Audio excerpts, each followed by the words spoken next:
Sevgili Ispartalılar, çok değerli misafirler, şimdi sıra festivalimizin en özel anında. Herkes toplansın.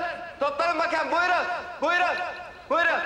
Bu seneki hasadımızla gül yağları kaynatılacak, bağlanacak, cihanın dört bir yanına ulaştırılacak. Hasadımızın bereketli geçmesi için Fatma Anamızı buraya çağırıyorum.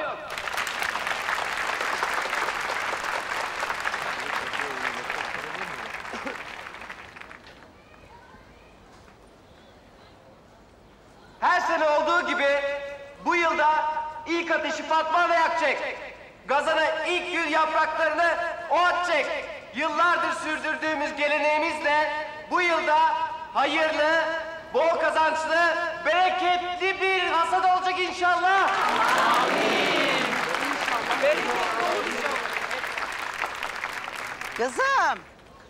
Kızım sen bir geliver hele. Sen yakacaksın ateşi. Kız sana diyorum ya ben. Geliver hele çabucak gel. He sana diyorum ben ya. Gel güzelim gel. Ver hele şunu. Gel güzel kızım. Yeni herhalde. Ben de istemiyorum ya böyle bir gelmiş acaba. Yabancı nerede?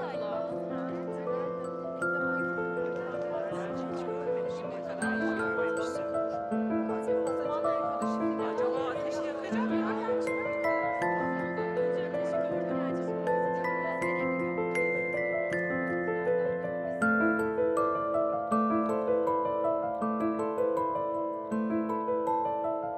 Gel. Yardım edeyim.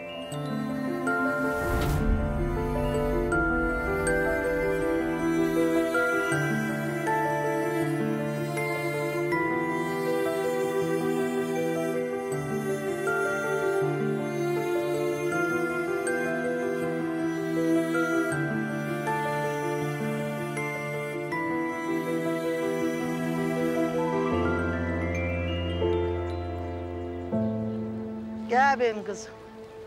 Şimdi sen bununla şu ateşi harlayıvereceksin. Tamam. Ama önce Bismillah diyeceksin. Sonra şöyle içten, candan, gönülden ateşi harlayıvereceksin gidecek. Hadi kızım.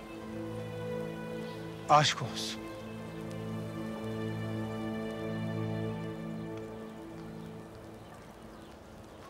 Acaba ateşi yakacak mı? Önce ateşi gördüm acaba.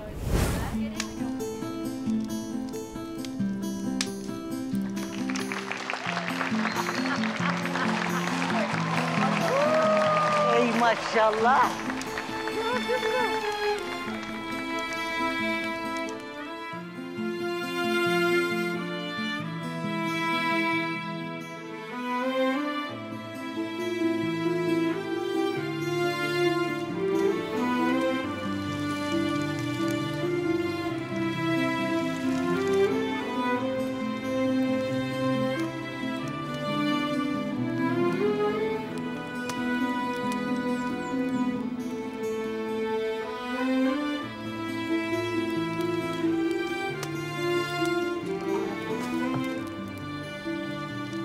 Kızım, bak ben Fatma Ana.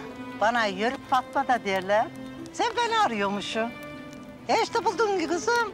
Ha? Gel bakayım sen.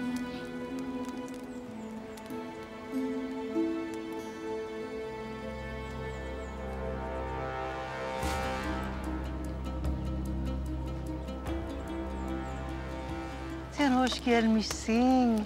Sefalar getirmişsin. Ne iyi etmişsin sen?